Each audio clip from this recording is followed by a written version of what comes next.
Welcome to the Explainer. So let's jump right into this. Somewhere out there, right at this very moment, somebody is checking their investment account on their lunch break and they're noticing something kind of strange. Last month, they put in $1,000, but their account, it actually grew by $2,300. Think about that for a second. The market literally contributed more to their wealth than they did. But, to get to that glorious, magical moment, you really have to survive the painful reality of the first few years of investing. Which brings us here. Why does saving money feel like a total scam?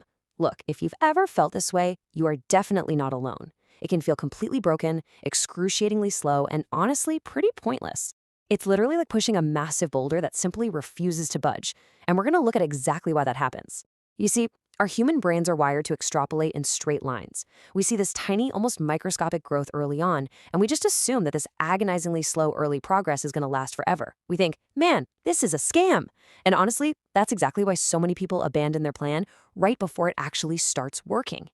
Take a look at this chart because it brilliantly illustrates exactly why those early years feel so utterly terrible.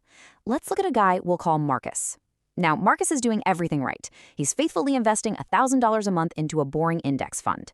After one full year of sacrificing dinners out and driving around a rattling older car, he has about $12,400. Okay, great. But here's the kicker. 97% of that growth, $12,000 of it, came straight from his own paycheck. The so-called magical power of compound interest, it earned him roughly $400. That's 3%. Basically enough for a tank of gas and maybe a quick Costco run. He's essentially just moving money from one pocket to another pocket that's, well, just harder to reach. So that brings us to Section 1, the invisible scoreboard, winning the hidden game. Now, living inside that incredibly flat part of the compounding curve forces us into some pretty terrible social comparisons. Meet his coworker, Dana. She actually started investing at the exact same time as Marcus, but around year 3, looking at her $40,000 balance, she decides the whole thing is just pointless. She cashes out, puts a massive down payment on a brand new SUV, and completely renovates her kitchen. And in the moment, Dana definitely looks smarter. She has the visible scoreboard, right? The flashy car, the gorgeous marble countertops. And Marcus? Well, Marcus just has a spreadsheet. But here's the thing. Marcus is quietly winning the invisible scoreboard. That $40,000 Dana pulled out, if she had just left it alone at a 10% return, it was on track to become $1.3 million by age 65. So yeah, she didn't just buy an SUV. She bought the most expensive kitchen in her entire neighborhood. She just won't get the actual bill for another 37 years. And honestly, there's a really good reason why Charlie Munger, Warren Buffett's late business partner, gave this absolutely legendary, somewhat grumpy advice.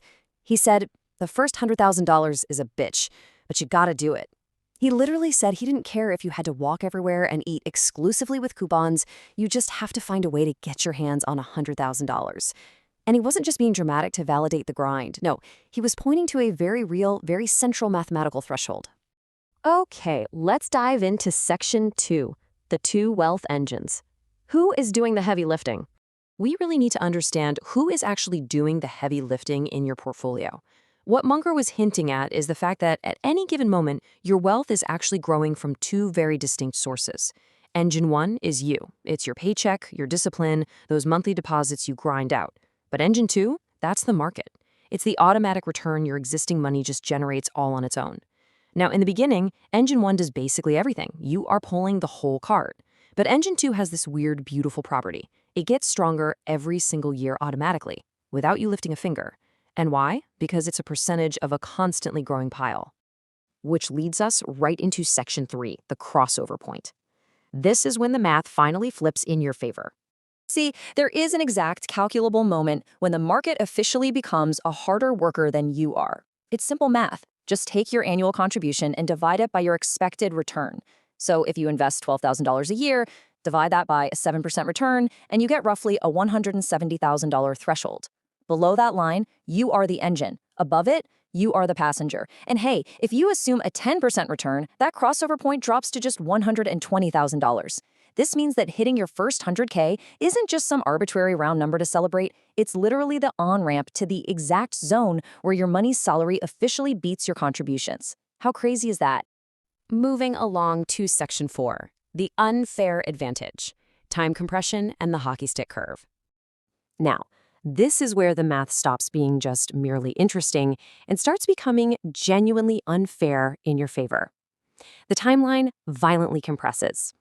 Let's look at Marcus again, assuming a 7% return. That first 100,000, it takes a grueling 6.6 years, just a total slog. But the second 100,000, only 4.5 years. And the third, down to 3.4 years. The math has completely taken over here, rapidly accelerating your progress for the exact same $1,000 a month habit. And here is the mind-bending fact that absolutely breaks people's brains. The final 100,000, the massive jump from 900,000 to a full $1 million, takes barely over a year. We're talking about 15 months. Marcus didn't magically get smarter, he didn't even get a raise at work. The math is just working 5 times faster. In fact, at a 10% return, that last jump takes exactly 12 months flat. Your portfolio just starts generating a 6-figure salary all on its own. Now watch how this builds if we apply the rule of 72. What if, just imagine this, what if you completely stopped all of your contributions at age 30, right after hitting that first 100K? Well, if you divide 72 by a 10% return, it means your money doubles every 7.2 years. So that untouched 100,000 quietly becomes 200,000, then 400, then 800, then 1.6 million, and ultimately roughly 2.8 million by the time you hit age 65. It's just doubling, stacked on doubling, 3.5 decades of doing absolutely nothing, and the math just hands you millions? On the flip side, though, the cost of delaying this, it's savage. But all right, before we all go out and start planning our retirement yachts, we really need to cover Section 5, reality checks and traps, the uncomfortable truths about reaching the crossover. Because we have to acknowledge the brutal realities of the system we're in. According to Vanguard data, the typical person is honestly nowhere near this crossover point. The average 401k balance sits around $148,000, which sounds pretty great, right? But the median, the middle of the pack, is only $38,000. And that gap, that tells you everything you need to know. A very small group of massive accounts is dragging the average way, way up. Meanwhile, about 46% of households out there have absolutely zero in retirement accounts. So why is this happening? Well, there are real-world toll booths that constantly interrupt compounding. For starters, the national savings rate is only about 3.5% right now, meaning it would take the average person roughly 19 years just to hit that first 100K. Also, 10% returns, they aren't straight lines. Volatility is very real. Historically, 1 out of every 4 years has actually been negative. Plus, inflation is always shifting the goalposts.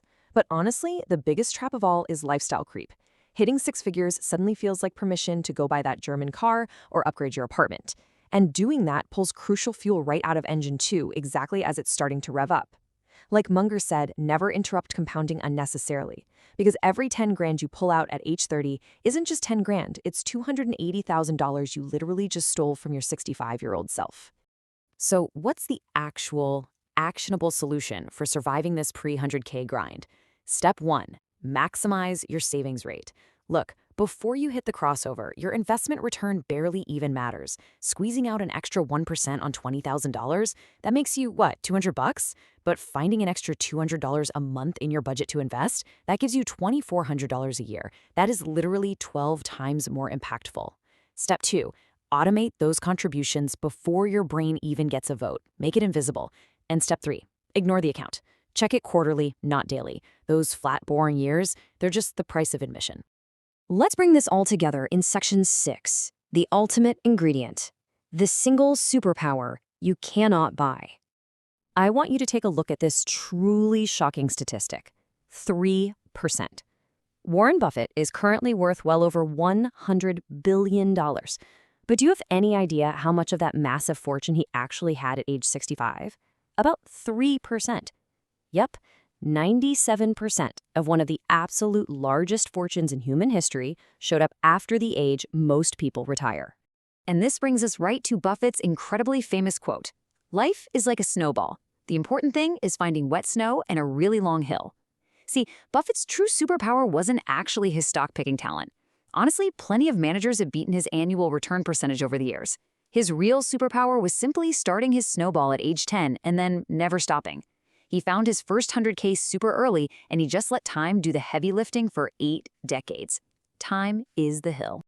So what should you actually take away from all of this? The early grind is incredibly slow, it's ugly, and it is powered almost entirely by your own sacrifice. But hidden deep inside it is that magic crossover point where the market just quietly takes over. The math was never broken during those slow, frustrating early years. It was just loading. So I want to leave you with this final question. Will you stay standing in the slow years so the math can finally finish loading? Thank you so much for joining me for this explainer. Keep grinding through that invisible scoreboard, and I'll catch you next time.